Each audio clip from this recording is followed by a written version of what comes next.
Okay, cheap ass low effort intro, here we go!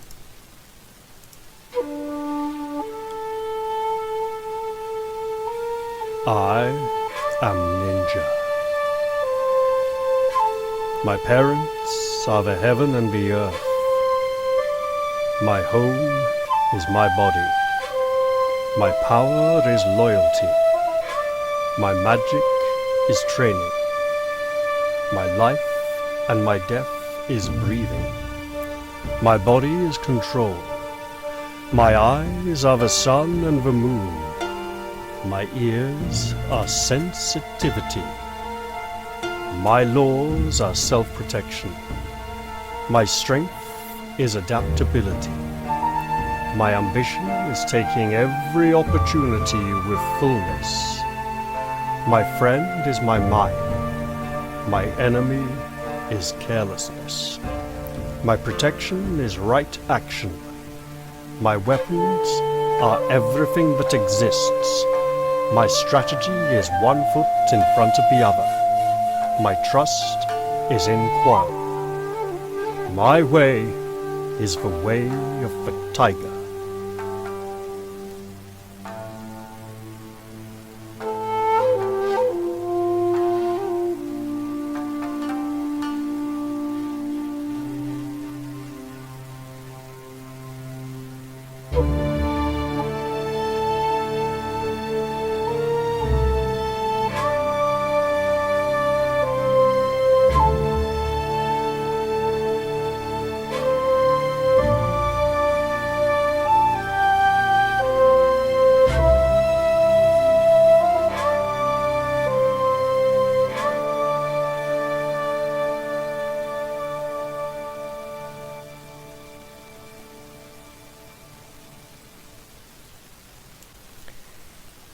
Hello everybody, I'm Raphael Perry, and tonight I'm going to begin my playthrough of the Way of the Tiger series.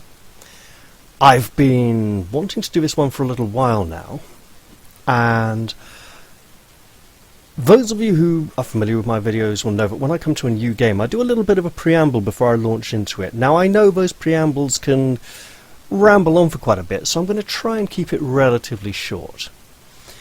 The Way of the Tiger was originally a gamebook series from the 1980s in which you played a ninja.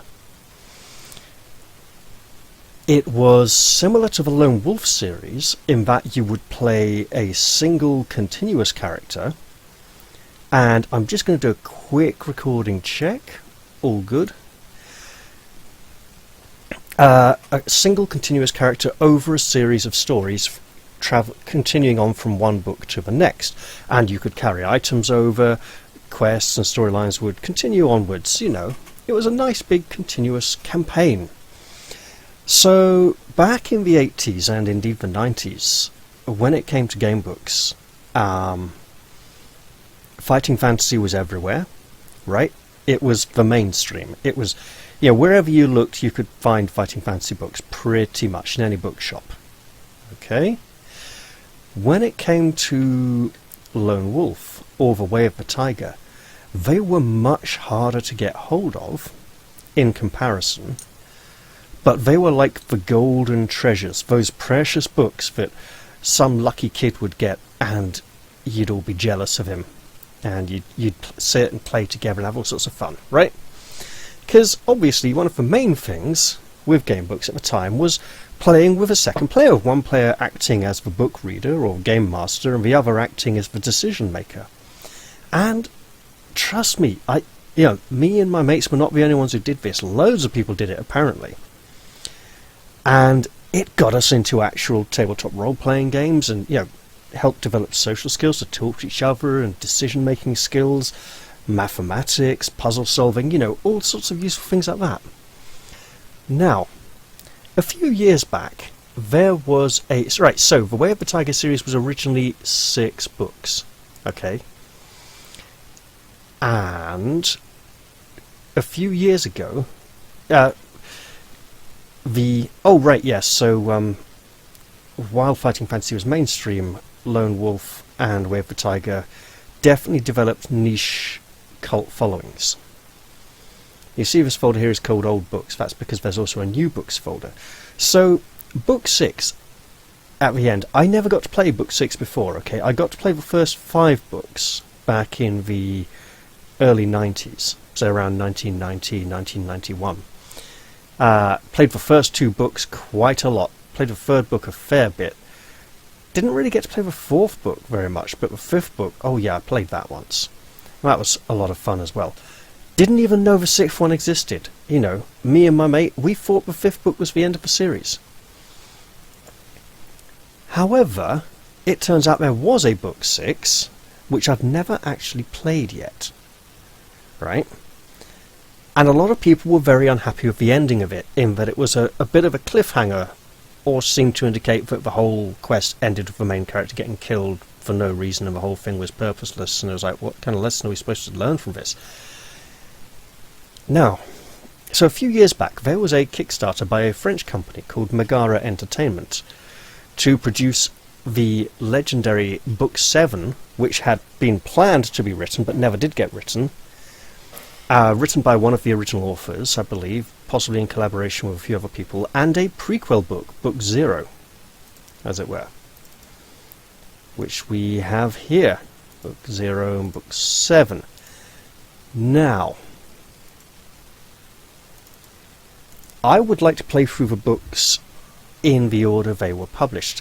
Right, so yeah, I did back the Kickstarter, and I received all 8 of the books, which apparently means I am an extremely lucky person, because a lot of people didn't get all their books. And then Megara Entertainment did some more Kickstarters to put out Wild Snow, the first female-led lone wolf book, Grey Star Book 1, which they put out, and a revised version of one of the Fighting Fantasy books changed to fit into the Legendary Realms, is it, setting? And then they funded to produce the second Wild Snow book, which they never released, and the second Grey Star book, which they never released, and some other books that they didn't put out. Then they started pumping out more and more campaigns, one for a computer game, one for a card game, and then they were obviously just trying to raise money to fulfill the projects they'd already started. Then they kind of went out of business. Now, when they actually released the 8 books for Way of the Tiger re-release, they were gorgeous, big, hardback books, full colour treatment, new versions of old illustrations. They were beautiful. And they sent us PDFs of the 2 new books, but they said that they weren't allowed to send us PDFs of the 6 original books, the new versions of the 6 original books, because another company had the contract to do that, and they weren't allowed to do it.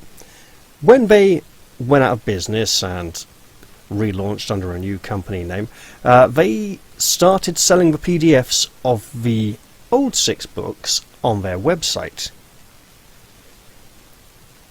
However, I did not purchase these, as I didn't want to fund crime, as I knew that they didn't have the right to sell these.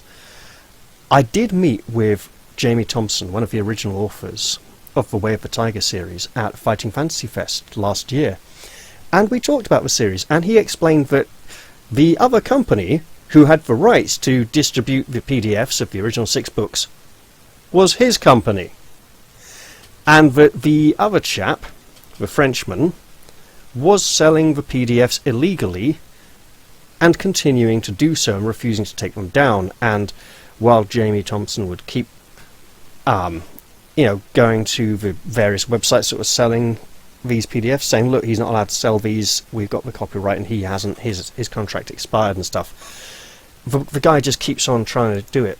So I haven't purchased the new PDFs. I have the old PDFs, which were on a dodgy website on the internet, which basically hosted copies of old computer games which had long since been discontinued, abandonware type products.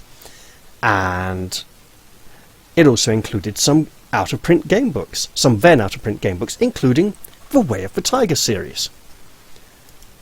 And that is where I picked up these PDFs, about 10 or 15, maybe longer, years ago. I'm not even sure if the website's still about anymore. It's called Home of the Underdogs. If you go there and look at it, you can find things like, I think they might have even had Twin Kingdom Valley on there, Barbarian, Dungeons, really old computer games from the 80s for like the BBC Model B computer with emulators to run them. It wasn't quite as good as GOG, Good Old Games website, who actually update the games to run on modern machines. And a lot of those emulators wouldn't even work on modern operating systems. But hey, they had a handful of gamebooks on there. They had Way of the Tiger. I think they might have had Grail Quest of all things. But they did have the Golden Dragon gamebooks, and also the Bloodsword gamebooks, which I had a try out recently. So, I would like to play the Way of the Tiger series with you all now. I am aware there's a distinct possibility of character death, and I'm not entirely sure how I would like to handle it yet, because I'm not sure you'd all enjoy watching me go back to the beginning of Book 1 and start all over again every time my character perishes. So what I'm going to do is, at the end of each book, I will save the character sheet at the end of that book as a restart point in case of character death. And then, if my ninja character should perish, I will possibly skip out the replaying portions and only show you new decisions that are made, and going forwards, taking alternate paths to whatever resulted in my character's untimely demise. Now, Jamie Thomson, one of the authors, is an incredible fun chap to have conversations with. He's very entertaining, and yeah, it was nice to get to talk to him. And he was just friendly and open and fun as well. He's actually written a whole slew of game books. He's written lots of writing for computer games over the years. The Death Trap Dungeon computer game, for example. Yeah, he did all the writing for that. That's the IDOS one from the 90s. Now, to be fair, the introduction and things like that were taken straight from the Death Trap Dungeon game book. But all of the other stuff, yeah, they actually had to take... He was on the credits for 2 things, and they had to take away one of his 2 credits on the credits list at the end of the game to fit the game size on the disc the game shipped with.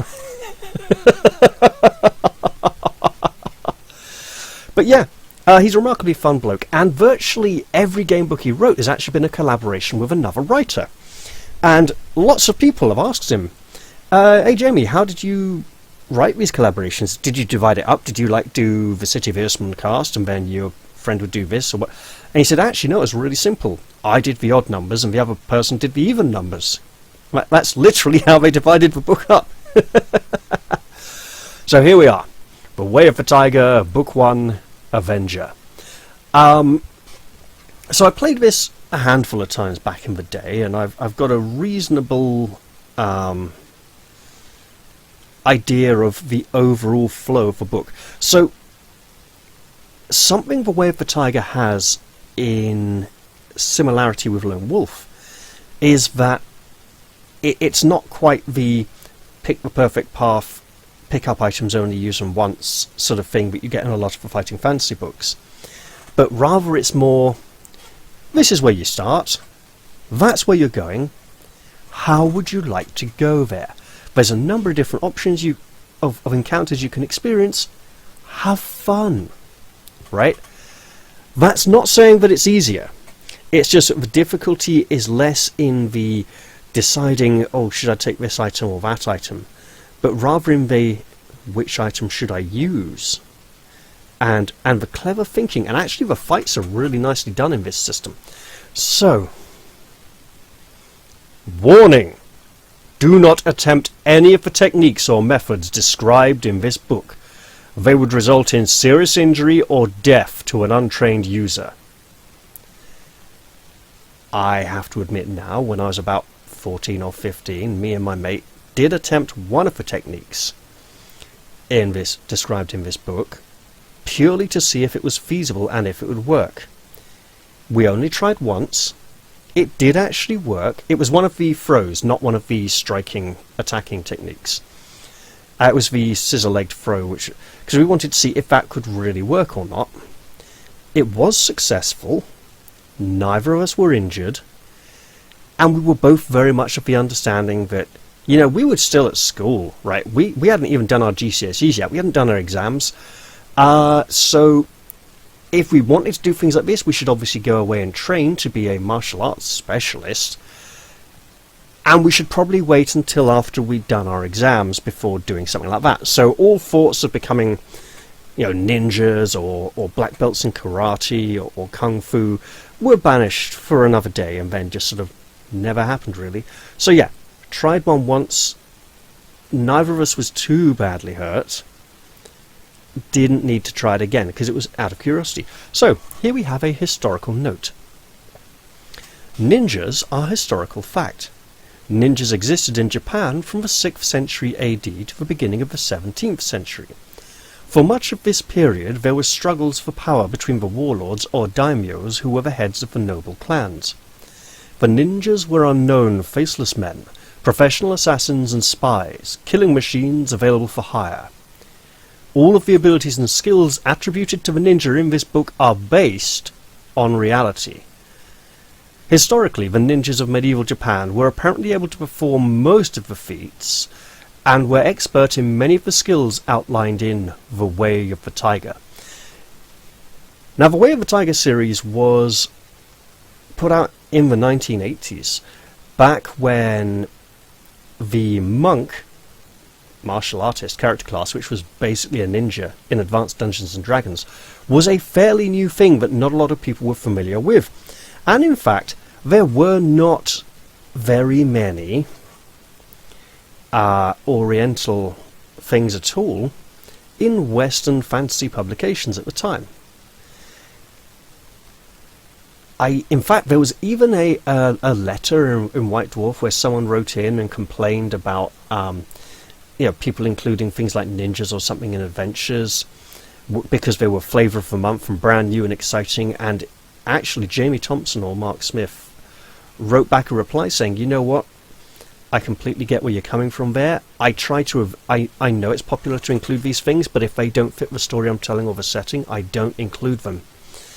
And in fact, I try to avoid shoehorning things in because it doesn't feel right." So yes, here we have the winged horse kick, which is a kind of backwards sweeping up kick, the leaping tiger kick, the forked lightning kick, which is a 1-2 stage kick, the iron fist punch, the tiger's paw punch, the cobra strike punch, the whirlpool throw, which is a bit similar to an aikido throw basically, the dragon's tail throw, which is the one me and my friend attempted, and we did have some padding for him to land on, and the teeth of the tiger throw. Yeah, we weren't even going to try that.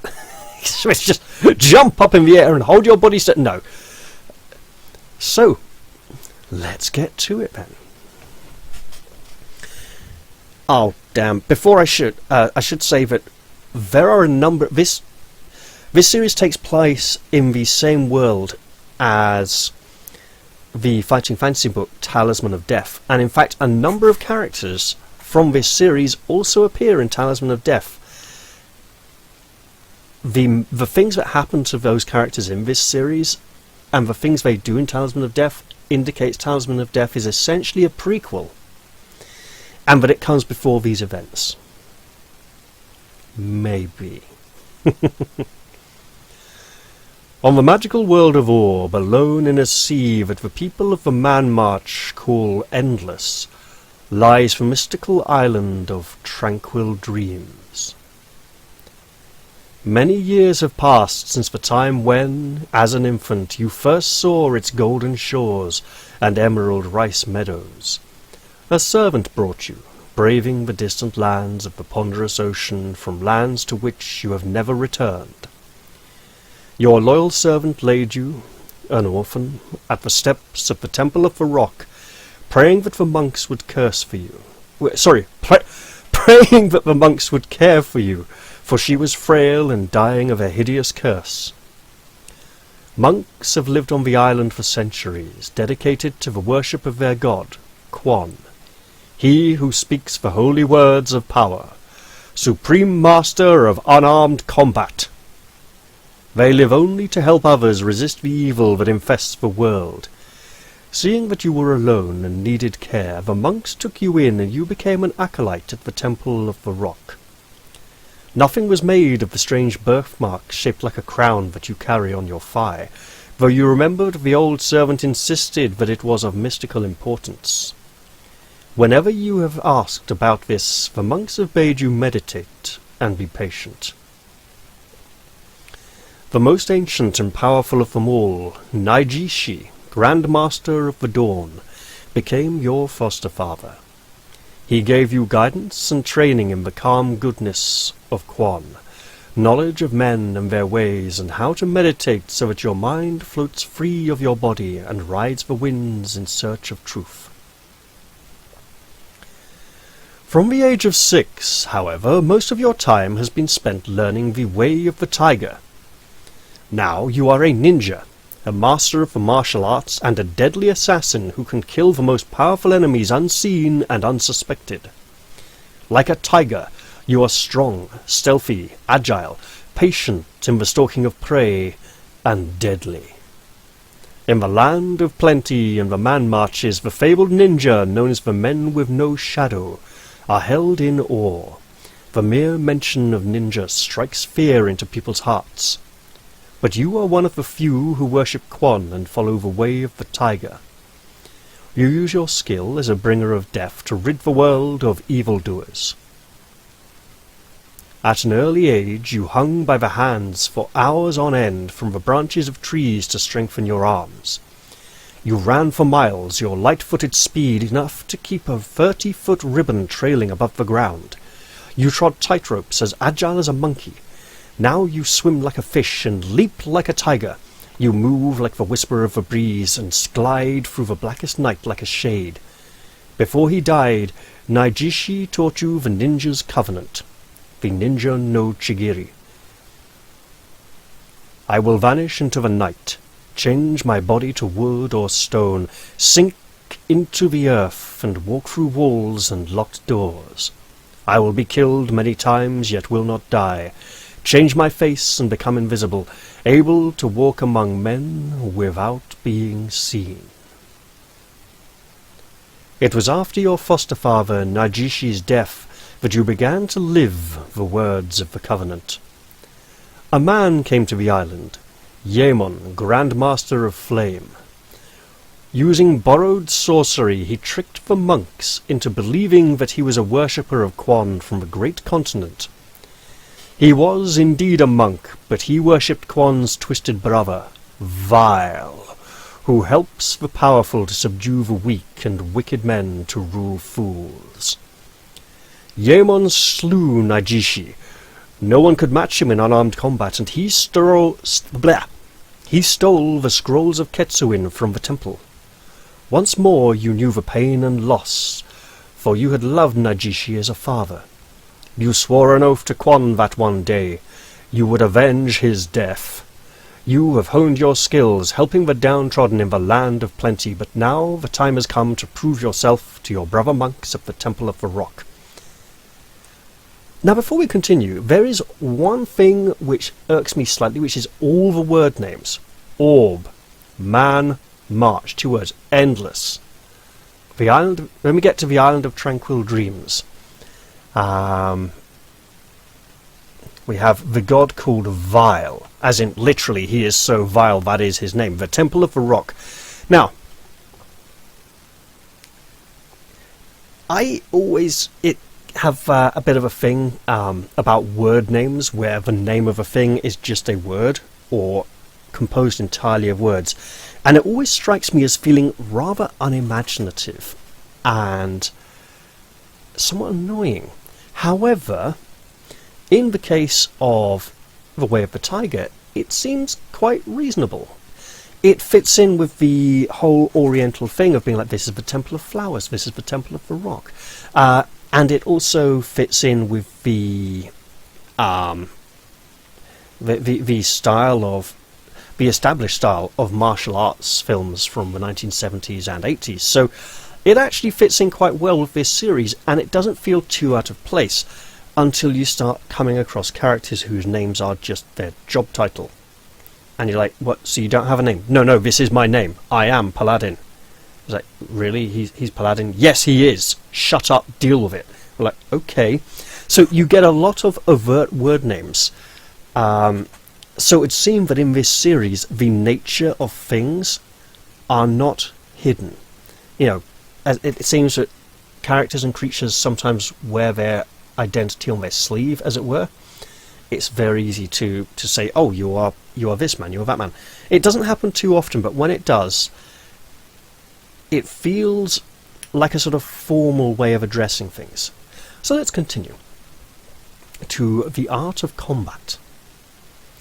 As a master of Taijutsu, the ninja's art of unarmed combat, you have 4 main ways of fighting: throwing shuriken, which we will see under skills, kicks, punches or throws. You will be told when you can use shuriken. In general, it will be harder to hit an opponent when kicking, but a kick will do more damage. A throw, if successful, will allow you to follow up with a possible killing blow. But if you fail a throw, your defense against an opponent will be lower, as you are open to attack. Whenever you are in a combat, you will be asked which type of attack you wish to make. See the Way of the Tiger illustrations for the different types of kicks, punches and throws available to you. And if I just come out here, nope, there, we have the combat moves, which I will occasionally refer to if I need to. Oh, also, the Kickstarter did actually produce a soundtrack. The Island of Plenty seems to be for Book 1, Doom Over Book 2, mostly, Grey Guilds Book 3, Ursman Cast Book 4, Warbringer Book 5, Into the Rift Book 6, Redemption, I would presume would be Book 7, and Upanishad. That's an Indian thing, isn't it? I presume that would be for the prequel book, maybe, but I'm not sure. So I might actually use these during the series to liven things up a little bit, or at key moments that feel interesting or exciting. So,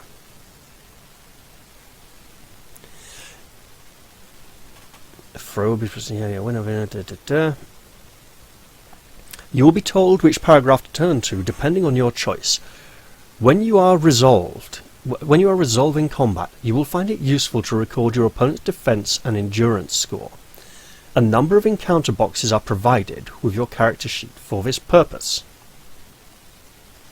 The combatants have been presented in such a way that it is possible for you to briefly examine the rules and begin play almost immediately. However, if you do this, don't forget about blocking and inner force, as you won't be told when to use these in the text. Punch. You will be told what defense number your opponent has against a punch. Roll 2 dice, and if the score is higher than his or her defense number, you have successfully punched your opponent. In this case, roll 1 more die. The result is the amount of damage you have inflicted on your opponent, subtracted from his endurance totals. If this has reduced your opponent's score to 0 or less, you have won. When your opponent attacks you, you will be given your defense number for that combat. Roll 2 dice. If the score is greater than this number, you have been hit. The amount of damage inflicted upon you depends on the opponent and will be noted in the paragraph, usually in the format of damage 1 die plus 1, or 2 dice, or 1 die plus 2. Simply roll the number of dice and add the number given. This is the total damage inflicted upon you. However, before you subtract this score from your endurance, you may choose to block, to try and block or parry the attack. See block. We'll get to it in a moment. So, a nice thing about this combat system is that rather than having a number like combat skill from Lone Wolf or skill from Fighting Fantasy which says you are this good at fighting, you're playing a pre-generated character. You are playing the ninja in the Way of the Tiger. Your combat skill is predetermined. So instead they are saying it's not If my defense is higher against an opponent, that means that opponent isn't very good at hitting me. If my defense is lower, that opponent is a better fighter than me, maybe. And likewise, when I'm attacking them, if they have a high defense, maybe I chose a bad combat move that they're good at defending against. And we'll get into that as well. And if their defense is rather low, then they just aren't ready for what I'm doing. They're not used to the technique, good at catching them off guard. So it fluctuates and it makes you think. Punch modifier. Whenever you make a punch roll to determine whether or not you have successfully struck an opponent, add or subtract your punch modifier. This modifier reflects your skill in using the punches of the Way of the Tiger. You begin with a punching modifier of, well, nothing really, as noted on your character sheet. This will rise as you progress in the Way of the Tiger, and may change through the adventure. Kicking. The kick and kick modifier work exactly as punch, except that when you roll the dice to determine the damage you inflict, add 2 to the dice. A kick is more amazing than a punch. Oh, he really wasn't ready for that. Okay, throw. The throw and throw modifier work as the punch. However, if you are successful, no damage is done to your attacker, but you will be allowed another attack, a punch or a kick, and it will be much easier to strike the thrown opponent. If you are successful with this, your follow-up attack add 2 to the damage you inflict. So, a very good rhythm for the fights is to throw then punch, or throw then kick, and to alternate with throws to lower the enemy's defense so that you can then pummel them more effectively, just constantly knocking them off balance. The ninja's endurance. You begin the game with 20 points of endurance. Keep a running total of your endurance score on your character sheet. It will probably be the category that will change most as you are wounded and healed and so on. When you reach 0 endurance or less, you are dead and your adventure ends. The block. As a ninja, a master of Taijutsu, you have the ability to block or parry incoming blows with various parts of your body, often your forearms. For this purpose, thin, lightweight iron rods have been sewn into your sleeves, enabling you to block even swords and other weapons. During combat, if you have been hit, you may try to block the blow and take no damage. Roll 2 dice. If the score is less than your defense given in that combat, you have successfully blocked the blow and taken no damage. If your score is equal to or greater than your defense, you take damage in the normal way. In any case, because you have taken the time to block, your next attack is less effectual as your opponent has had more time to react. Whether your block is successful or not, subtract 2 from your punch, kick or throw modifier for your next attack only. Remember, you can only block blows, so we can't block throws or anything like that, because we may occasionally come up against other martial artists. I will probably forget to block sometimes, but I'll try, okay? I'll try to remember.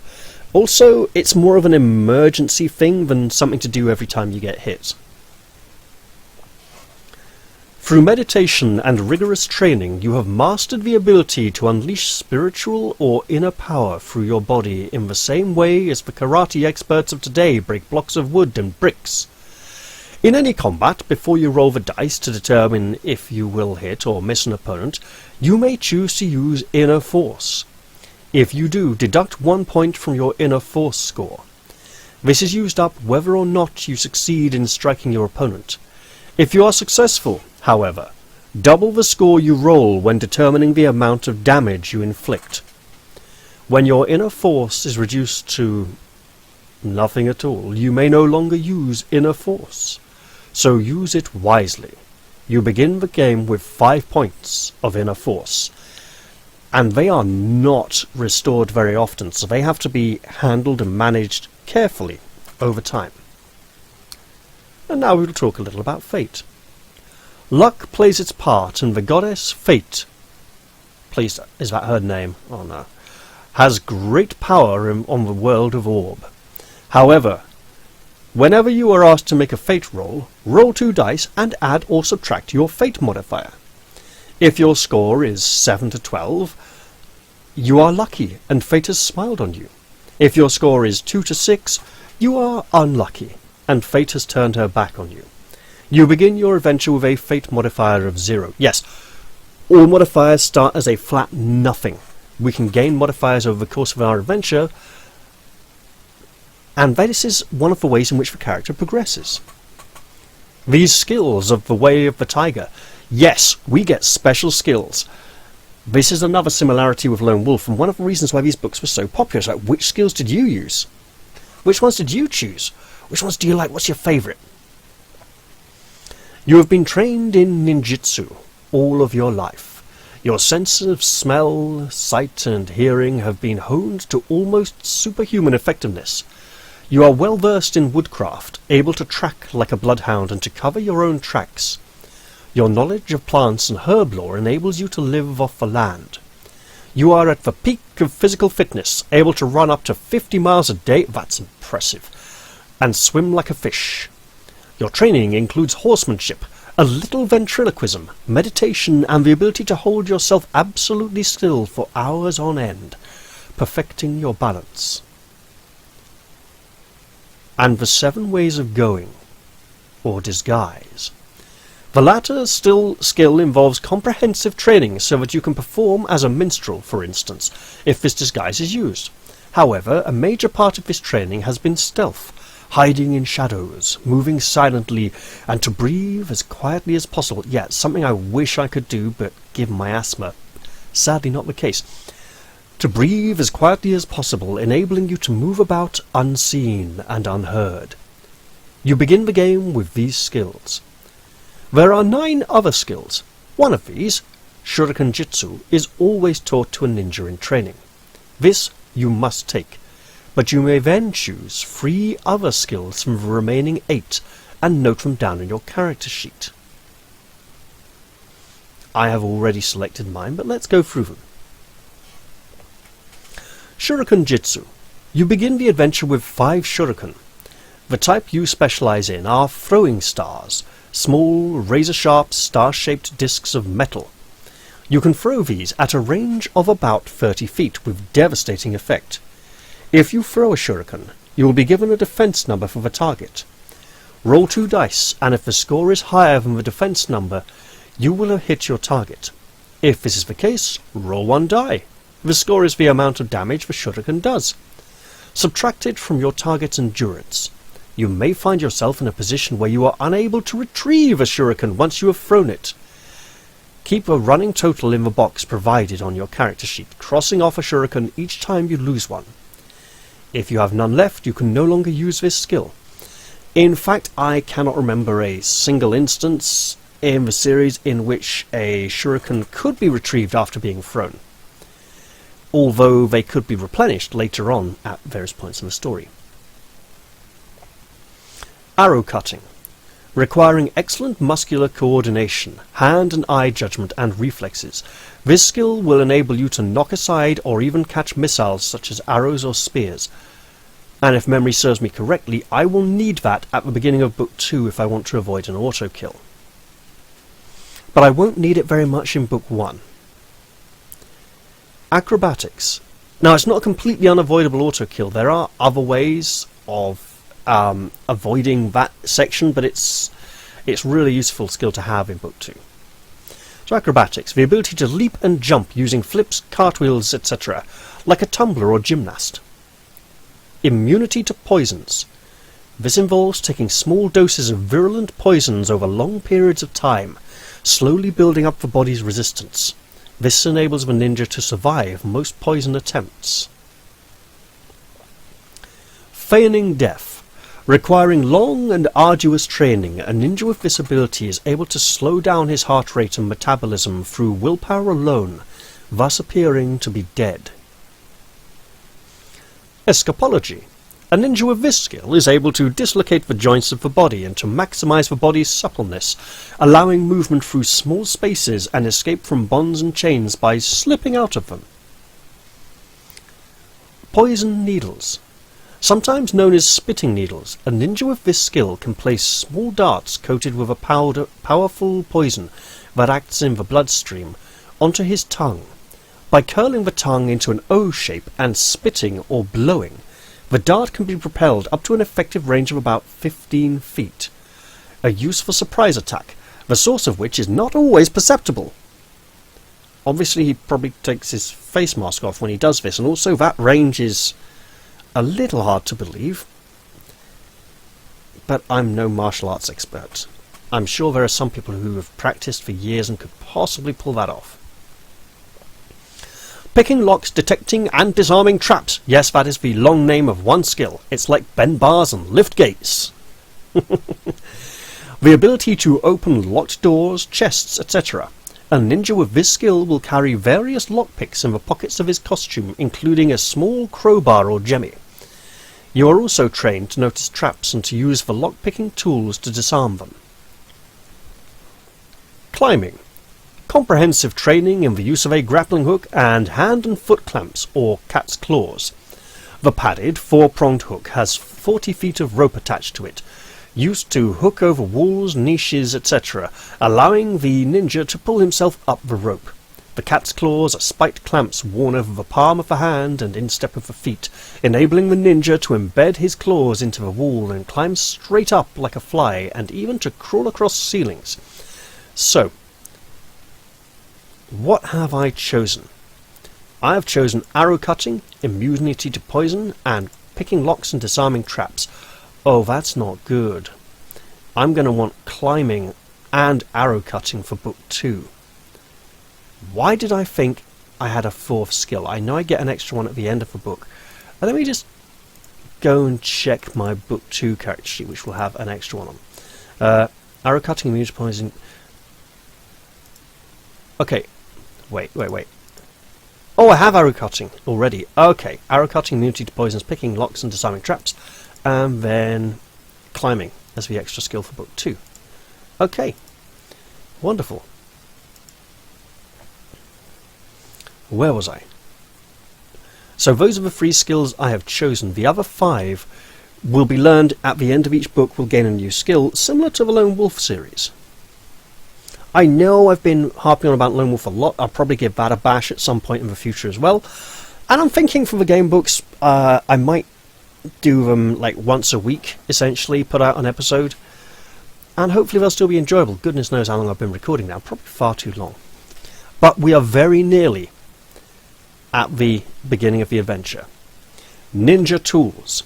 As well as any equipment you may take depending on your skills, as a ninja you will have certain tools with you from the beginning.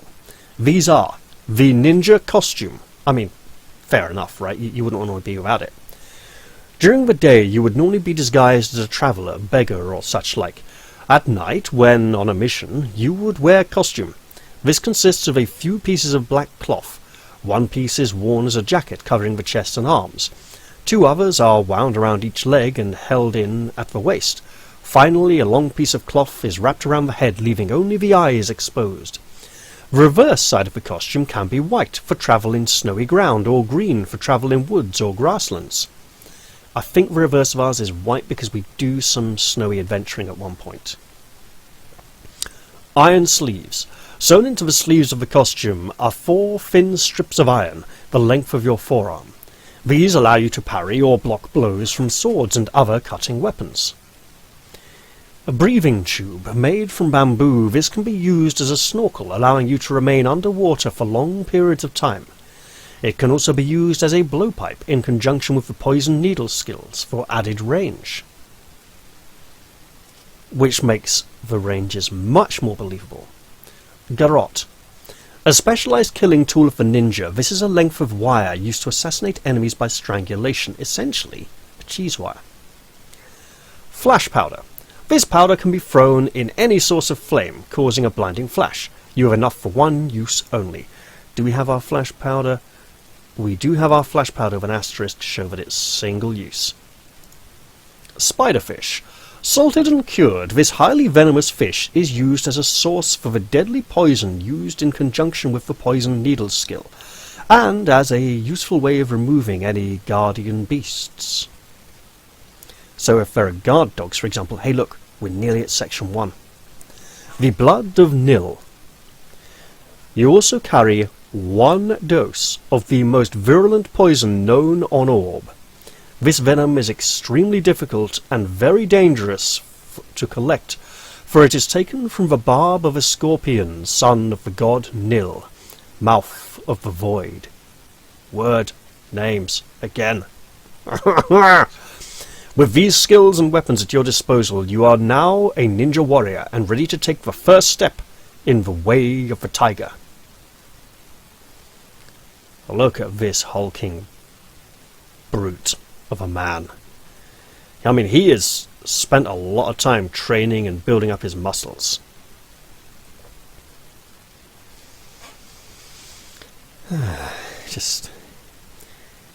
I know I rushed through the rules a little because I know my preamble is a bit long, but we're finally here at the adventure itself.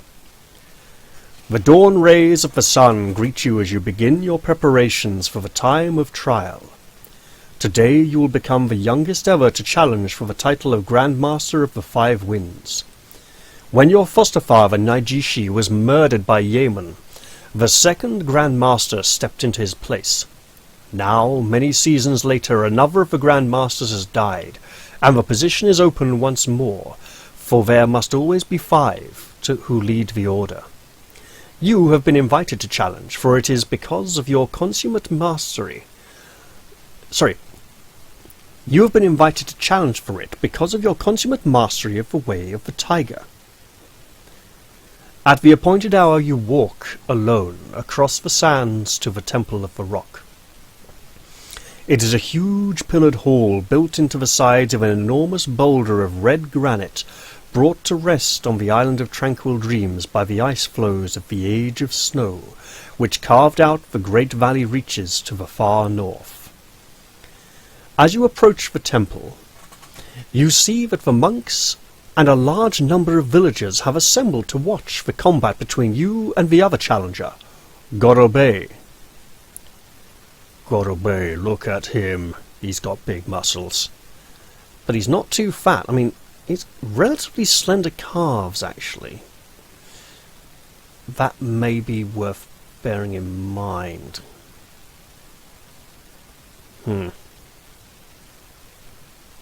Sorry, the calves are up here, aren't they? With slender lower legs above the ankles. Like you, Gorobei is an initiate of the Inner Circle, a devout worshipper of Kwon and a capable fighter. He is older, heavier, and stronger than you, and has been unsuccessful in one previous challenge, but he is a skillful wrestler, which means we probably don't want to try out too many throws on him. You walk into the temple and bow to the Grand Master of the Dawn, a man who looks younger than his 50 years, slim and taut with piercing dark eyes. Beside you, Gorobei also bows, his face a mask showing no emotion. He is clad only in a loincloth, and his rippling muscles gleam with an oil that will make it difficult to keep a grip on him. Again, skillful wrestler, oiled up, probably not someone we want to try and grapple with.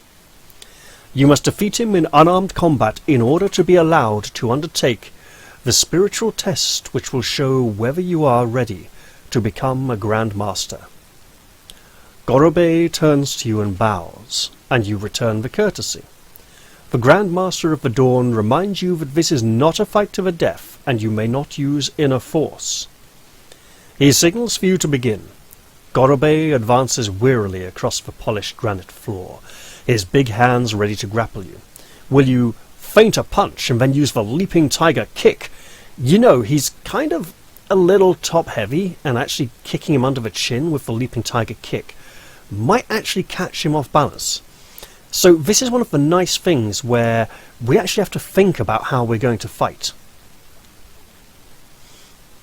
It's the way of the tiger with the well-thought-out fights, where you always start with 20 endurance points. So leaping tiger kick is, yes, that's the jumping up flying kick, essentially, to the face or chin. Attempting which punch to confuse him? Oh, it doesn't say. Okay. Pretend to grapple, but instead use the Cobra Strike jab. That is an uppercut to the chin. Junk. Oh, they're both going for the head. Okay. or raise your foot as if to kick, but sidestep and use the whirlpool throw. Not really going to happen, is it? In all honesty. Okay, let's go for a kick. Or if you're an acrobat, you may wish to somersault to Gorobei's side before attacking. We do not have the acrobatic skill. I will go for the Leaping Tiger kick. Section 17. You step forward as if to punch, then, leaping in the air, you lash the ball of your foot towards Gorobei's head with a speed that defies belief. Gorobei, though not quick, knows your style of combat. So his defense will be 6, his endurance is 14. Don't worry about that. I shouldn't have that written down yet, but I'll remove it. I'll be adding it fairly soon anyway, hopefully. Right. Gorobei, 14. Right. So his defense is 6, meaning we wish to roll over a 6 to hit. Now I have here a lovely dice rolling website. Let's take it away. I haven't even gone into a room. I'm just doing it straight in front of the website. Oh, a 6. There is a way on this website to see the individual dice rolls as well, but we don't need that now. So a 6 is not quite enough. If Gorobei is still conscious, he attacks you. Your defense against Gorobei's Cobra Strike is a 7. Hopefully he will also fail to strike me. He rolls a 7. He needed to beat my defense to hit me, so that is a miss. If Gorobei is defeated, he is not defeated me. Otherwise, will you feint and punch, feint and throw, or kick again? I will feint and punch this time.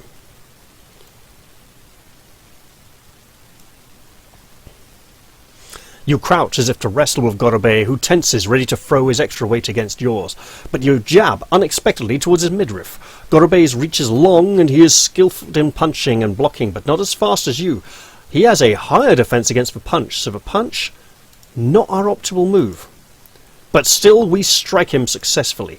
The punch is going to be 1d6 damage. 6 points. Reducing Gorobei's endurance from 14 to 8. If Gorobei is still conscious, he attacks you. Your defense against his tiger's paw chop is 7. Better give him 2 dice to attack then. Oh, we are successful. He does not manage to strike us. We dodge about. Let's feint and kick again, seeing as he has a slight weakness to kicking. And here's the thing, right? Different foes will have lower defenses against different moves, punches, kicks, or throws. So you do get to have to think, what is this person good at fighting? You know, what is their weakness? How can I beat them? So we're going to try and kick Gorobei again. His defense is a 6 against a kick, and yeah, we ain't kicked him. So he's going to continue the Cobra Strike. Okay. 7. Our defense against that is a 7.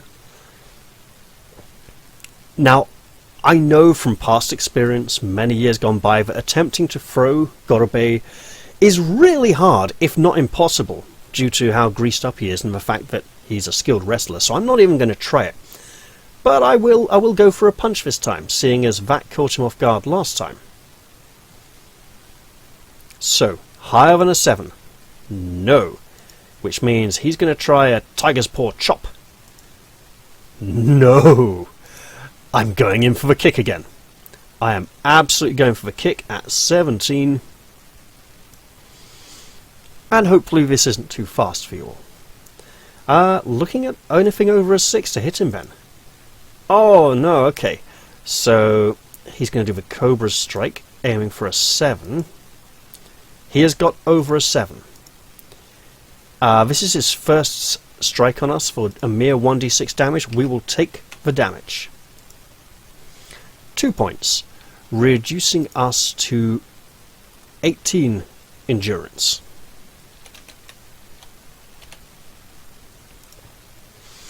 I'll go for a punch again. 35. Anything over a 7. I know the punches are harder, but I don't want to just keep spamming the same move, you know. Okay, that failed. He will also attempt a punch. That is successful for 1d6 damage. I see 5 points. Okay, that's starting to hurt now. I'll go back to the kick then, as maybe that'll work this time. You know, maybe I'll manage to roll over a 6. You never know. It could happen. It's happened at least once this fight already, but not this time. And he will hammer into me again with his hand. My defense is a 7. That's almost low enough to attempt to block. I will not attempt to block. I'll just take the damage. 2 points. Okay. I'm going to alternate between punches and kicks because he is a good fighter, and this is a... So I'm going in for another punch. That is successful. So I get to deal 1d6 points of damage to him. 6 points! Reducing him to a mere 2 health. Or 2 endurance points. He will now attempt the Tiger's Paw Chop on me. Hopefully with limited success. And he fails to land a blow. So we'll feint and kick.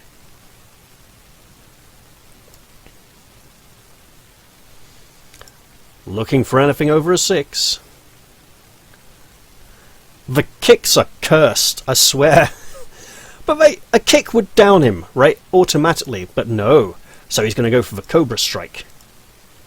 Yes, he succeeds very much there. Ugh. 1d6 damage. This is going to hurt, but we can take it. I mean, not 12d6. Okay, ow. That actually is bad news for us.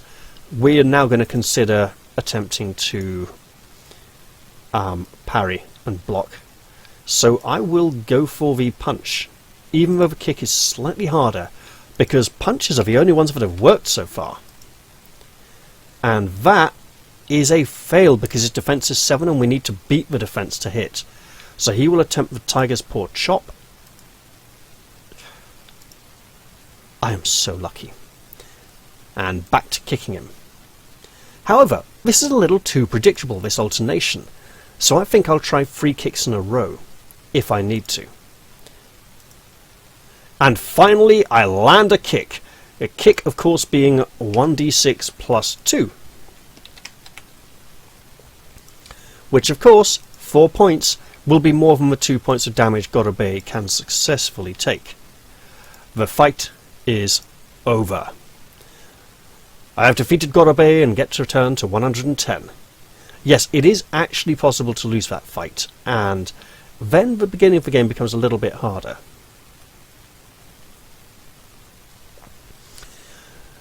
Your last blow sent Gorobe tumbling senseless to the granite floor. A ripple of applause greets your victory, and the Grand Master of the Dawn compliments you on your fighting prowess and beckons you into the robing chambers.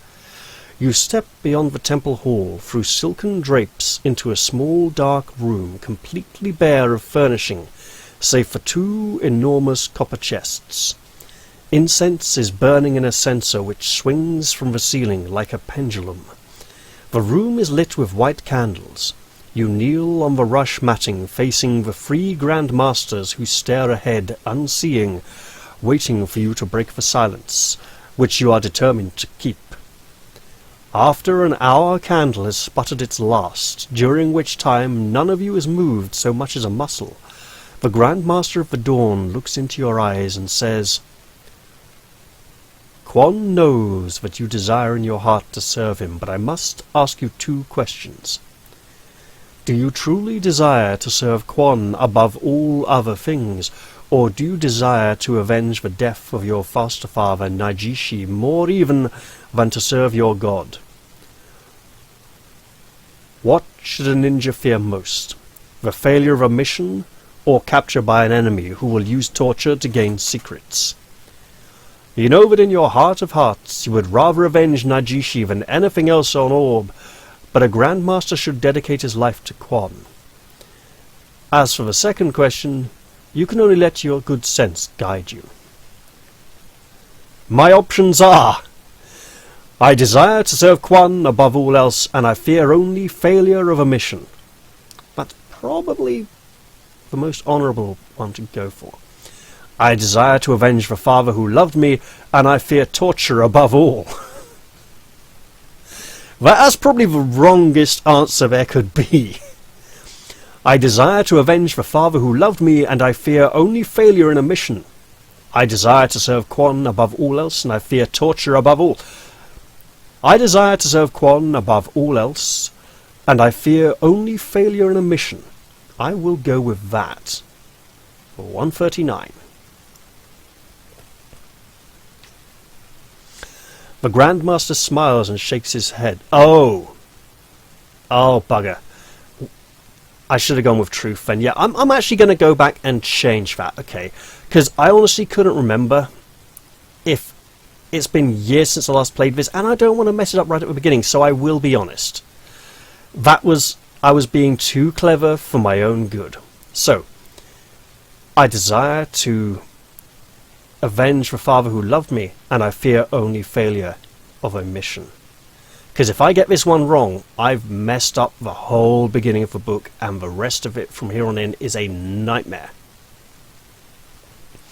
It wasn't a test to give them the answer they wanted to hear. It was a test to be honest and true. And, guys, I don't want to mess up that badly in the very first episode, okay? I mean, I could have looked at the book ahead and prepared myself, but that is an example of how thinking too clever in this series will actually punish you. And I want to have a nice playthrough here that's enjoyable for you all, okay? The Grand Master of the Dawn smiles and said, "You pass the test, for you have answered both truthfully and rightly.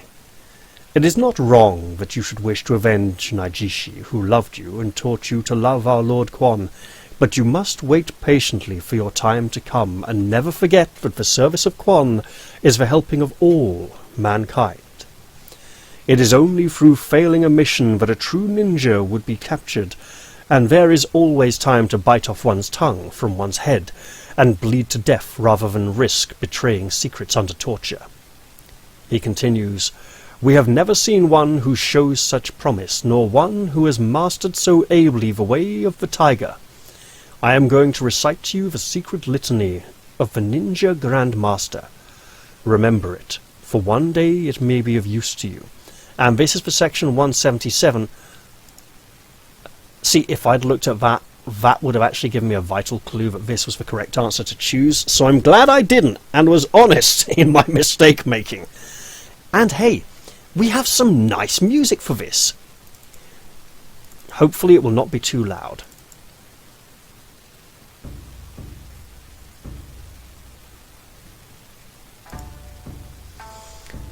I am Ninja. My parents are the heaven and the earth. My home is my body. My power is loyalty. My magic is training. My life and my death is breathing. My body is control. My eyes are the sun and the moon. My ears are sensitivity. My laws are self-protection. My strength is adaptability. My ambition is taking every opportunity with fullness. My friend is my mind. My enemy is carelessness. It certainly is. My protection is right action. My weapons are everything that exists. My strategy is one foot in front of the other. My trust is in Kwon. My way is the way of the tiger. And that could actually make a really nice introduction to the series. I might tack that on at the beginning of the episode. Maybe with the front cover picture from the first book. Especially if I can find a version that's less blurry and out of focus.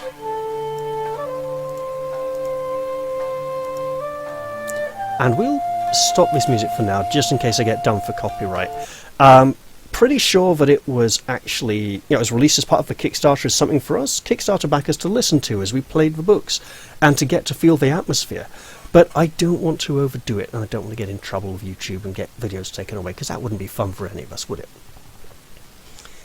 His words are etched in your memory. Note this paragraph number down so that you can refer to the litany again if you should need to do so. Let's just pretend I've written this down now. I left it there to save writing it down because I was reasonably sure I would get to this point and not cock it up right after defeating Gorobei. Next he pulls an opal ring from his finger and passes it to you. This may be of use to you, he says, and you slip it onto your own finger. When the echoing words of the Grand Master have died away, they lead you back to the temple hall, where the monks and villagers have waited to see whether you have passed the test. Have waited to see whether you would pass the test. Prayers to Kwon are offered up as part of the ceremony at which you are ordained as the Grandmaster, a Grandmaster of the Five Winds. Gorobei applauds with the others, for now he remains an adept of the inner circle, but his time will come, for he is a great warrior and a good monk. Should you die, he will probably take your place. I like the fact that Gorobei is a good loser, right? He takes it in his stride. He's philosophical about it. That's nice. And we have an opal ring, which may be of great use to us. And now we turn to section 191. After the ceremony, you all file out of the temple onto the golden sands, and there is a frugal feast of rice and fruits shared by the villagers and the monks. You eat sparingly and take your leave early, wishing to meditate before you sleep. Relaxing from the meditation which frees your spirit from the shackles of your aching body, your eyes close as soon as you lay yourself down on the straw-filled sacking that is your bed. You drift into a deep but troubled sleep. You see a sleek oared ship setting sail from the land of plenty. A tall, resolute-looking man is on the high stern castle, his legs braced against the swell. He wears a thick cloak of dark green against the weather, and the sun flashes so vividly on the buckle of his sword belt that you believe this is not a dream, but a vision. A sailor calls him by name, Glavus, and he turns to look at you, but then the vision fades and the brilliant blue sky is replaced by sombre purple clouds, against which a large and dark castle looms. 3 turrets on a great black keep seem to pierce the clouds. You are walking towards it, bent on completing a difficult and important mission.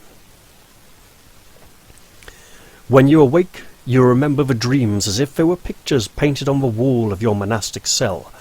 But your sleep has at last restored any endurance you lost in your contest with Gorobei. Which actually means we get to go all the way back up to 20 endurance points. You are walking towards the temple when there is a commotion on the beach and 2 fishermen run up to you with the news that a ship is riding at anchor offshore. A man rows himself to the beach and steps out as the Grand Masters walk to the strand to greet him. He introduces himself as Glavus, and, bowing respectfully, he asks to talk to the Grand Master of Grand Masters. "You may address us all," says the Grand Master of the Dawn, "for we have no secrets on the island of tranquil dreams." "Not since you lost the scroll of Kettsuin," Glavus returns darkly. "Oh, yeah, let's give him a dark tone. Not since you lost the scrolls of Kettsuin," Glavus returns darkly. "What do you know of the scrolls of Kettsuin?" asks the Grand Master. The monks wait tensely as Glavus looks around carefully before replying.